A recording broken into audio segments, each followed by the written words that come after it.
इंसानों में पहली बार कोरोना वायरस की खोज करने वाली महिला स्कॉटलैंड के एक बस ड्राइवर की बेटी थी, जिन्होंने 16 साल की उम्र में ही स्कूल छोड़ दिया था। उनका नाम था जून अल्मेडा। जून अल्मेडा वायरस इमेजिंग के क्षेत्र में चर्चित लोगों की फहरिस्त में अपना नाम लिखना चाहती थी, लेकिन कोविड-19 महामारी के समय में जून के काम की चर्चा हो रही है और उनकी खोज चर्चा के केंद्र में है। कोविड-19 एक नया वायरस है, लेकिन ये कोरोना वायरस का ही एक प्रकार है, जिसकी खोज डॉक्टर अल्मेडा ने सबसे पहले साल 1964 में लंदन के सेंट थॉमस अस्पताल में स्थित एक लैब में की थी। वायरोलॉजिस्ट जून अल्मेडा का जन्म साल 1930 में हुआ था, एक बेहद सामान्य परिवार में। स्कॉटलैंड के ग्लासगो शहर के उत्तर पूर्व में स्थित एक बस्ती में उनका जन्म हुआ था। 16 साल की उम्र में स्कूल की पढ़ाई पूरी करने के बाद जून ने ग्लासगो शहर के ही एक लैब में बतौर टेक्नीशियन नौकरी शुरू की थी। बाद में वे नई संभावनाएं तलाशने के लिए लंदन चली गई और फिर वर्ष 1954 में उन्होंने वेनेजुएला के कलाकार एनरिके अल्मेडा से शादी कर ली। मेडिकल क्षेत्र के लेखक जॉर्ज विंटर के अनुसार शादी के कुछ वर्ष बाद ये दंपति उनकी युवा बेटी के साथ कनाडा के टोरंटो शहर चला गया था। कनाडा के ही ओंटारियो कैंसर इंस्टीट्यूट में डॉक्टर जून अल्मेडा ने एक इलेक्ट्रॉन माइक्रोस्कोप के साथ अपने उत्कृष्ट कौशल को विकसित किया।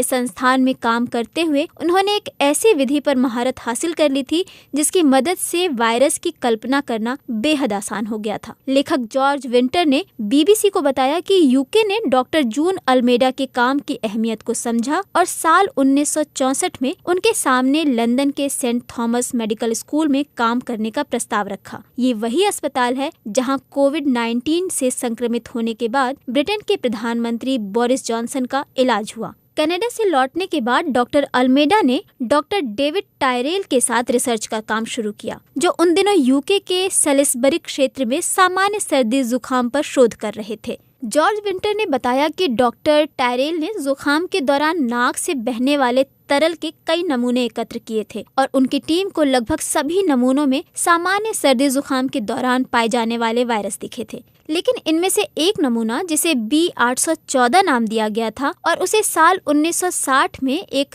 बोर्डिंग स्कूल के एक छात्र से लिया गया था, बाकी सबसे अलग था। डॉक्टर टायरेल को लगा क्यों न इस नमूने की जांच डॉक्टर जून अल्मेडा की मदद से इलेक्ट्रॉन माइक्रोस्कोप के जरिए की जाए।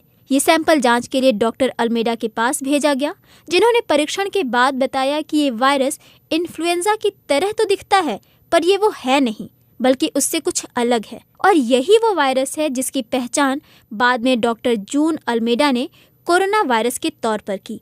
जॉर्ज विंटर कहते हैं कि डॉक्टर अल्मेडा ने दरअसल इस वायरस जैसे कण पहले चूहे में होने वाली हेपेटाइटिस और मुर्गों में होने वाली संक्रामक ब्रोंकाइटिस में देखे थे। विंटर बताते हैं कि जून का पहला रिसर्च पेपर हालांकि ये कहते हुए खारिज कर दिया गया था कि उन्होंने इन्फ्लुएंजा वायरस की ही खराब तस्वीरें पेश कर दी हैं, लेकिन सैंपल संख्या B814 से हुए इस नई खोज को वर्ष 1965 में प्रकाशित हुए ब्रिटिश मेडिकल जर्नल में और उसके 2 वर्ष बाद जर्नल ऑफ जनरल वायरोलॉजी में तस्वीर के साथ प्रकाशित किया गया। जॉर्ज विंटर के अनुसार वे डॉक्टर टायरेल, डॉक्टर अल्मेडा और सेंट थॉमस मेडिकल संस्थान के प्रोफेसर टोनी वॉटरसन थे, जिन्होंने इस वायरस की ऊंची नीची बनावट को देखते हुए ही इस वायरस का नाम कोरोना वायरस रखा था। बाद में डॉक्टर अल्मेडा ने लंदन के पोस्ट ग्रेजुएट मेडिकल कॉलेज में काम किया।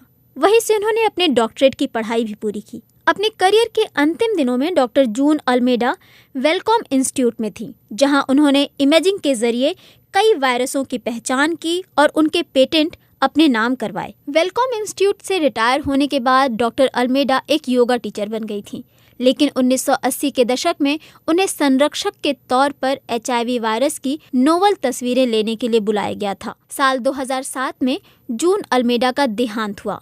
उस समय वो 77 वर्ष की थी। अब उनकी मृत्यु के 13 साल बाद उन्हें और उनके काम को वाकई वो मान्यता मिल रही है जिसकी वे हकदार थीं। एक बेमिसाल रिसर्चर के तौर पर उन्हें याद किया जा रहा है, क्योंकि उनकी रिसर्च की ही वजह से ही मौजूदा समय में दुनिया भर में फैले कोरोना वायरस संक्रमण को समझने में